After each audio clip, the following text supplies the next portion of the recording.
There are different classification as to the type of crime scenes. One classification is based on the area of the crime scene, whether it is occurring within the four walls of an entity, then it is called indoor offense, where the area of operation is little wider, then it is called the outdoor offense. And there are special type of offenses which happen in mobile in platforms. They are called mobile or specialized kind of an indoor offenses. And the latest dimension to this is that crimes happening in the cyberspace where there are no boundaries, and such type of cyber crimes are also latest addition to this type of crime scenes. Now, once the types of crime scenes are understood, now irrespective of whether it is a indoor offense or an outdoor offense, or for that matter a cyber offense, a crime scene survey need to take place. Initially, a walkthrough into the scene will help the IO in many ways. For that, he has to go with all preparedness with the pertinent kits, that is the IO general kit, the fingerprint kit, the footprint kit, and some testing kits. All that preparedness he needs to go, and then after making a survey of the entire scene, now it needs to be, prior to that, it needs to be protected properly by cordoning off and all. And depending upon what is the area of search, the methodical, systematic method of searching needs to be adopted, and the factors that decide which search method or which search pattern need to be selected. The factors chiefly are the nature of the crime scene that is being examined, and the number of people or the assistants who are at the disposal of the IO, and then the area of the crime scene or some of the parameters which help the investigating officer in selecting the search method. It is irrespective which method he is going to adopt.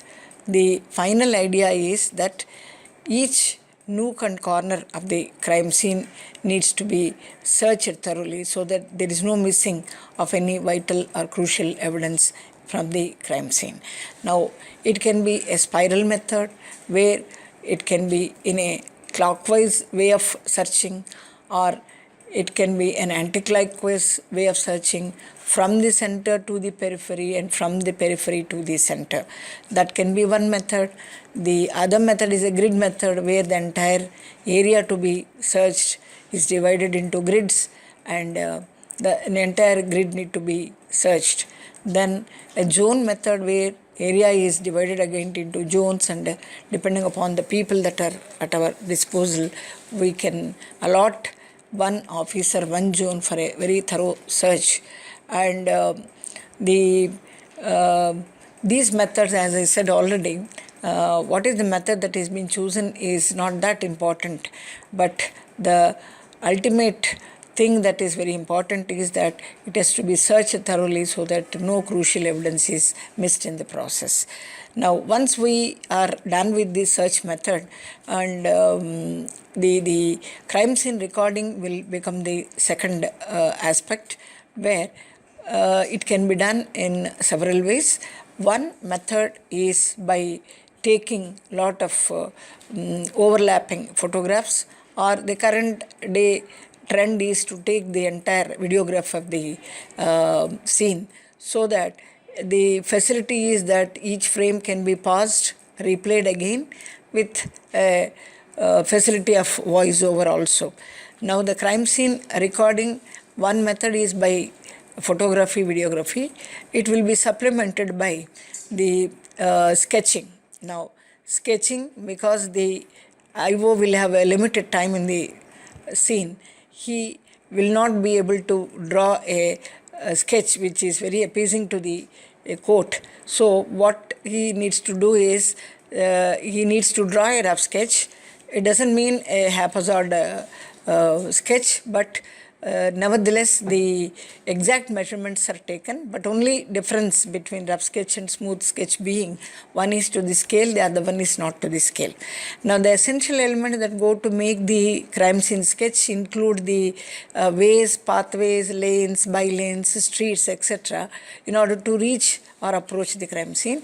And once that is being done, irrespective of whether it is an indoor offense or outdoor offense, the exact measurements, the interdistances between different crucial evidences that are present in the crime scene, and also the crucial evidences, the direction where, as per the compass, where the scene is located, and the relative position of the assailants vis-a-vis the position of the victim should also be depicted, and all evidences that are present in the crime scene, as the IO thinks fit according to the storyline, need to be projected in the sketch.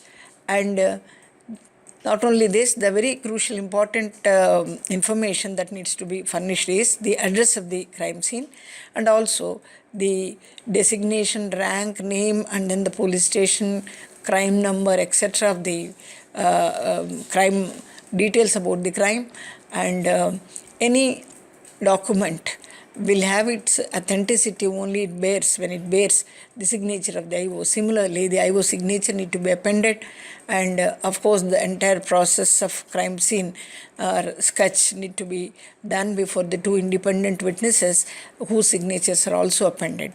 And there is a small legend that gives details as to the as to the different names. For the brevity, we will give only abbreviations, the explanation of which will be given in the legend. It can be a numeral or it can be a alphabet. So the legend is also important, and then the direction, of course, I already told you. And apart from this, there is also another method of recording the crime scene, that is by way of writing exhaustive notes. That may include a 161 statement, CD, GD. These things need to be written properly in the crime scene so that it will be fresh in the memory. Now, after all this, of course, when you talk of 3 R's of crime scene management, one will be the recognition of the crime scene, that is identifying the crime scene. Second R being the recording of the crime scene. Of course, the third R being the reconstruction of the crime scene, which I'm very sorry to say that is the most neglected area of crime scene management, the reconstruction. Now, by reconstruction, we mean it is a process of determining the events and the actions that occurred during the crime through the analysis of the crime scene and examination of the physical evidence.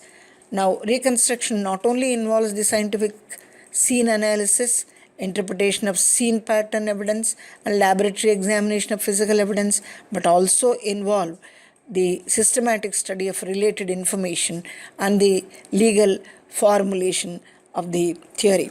Reconstruction is a combination of science and art. It steps and stages in forensic science closely follows basic scientific principles and then theory.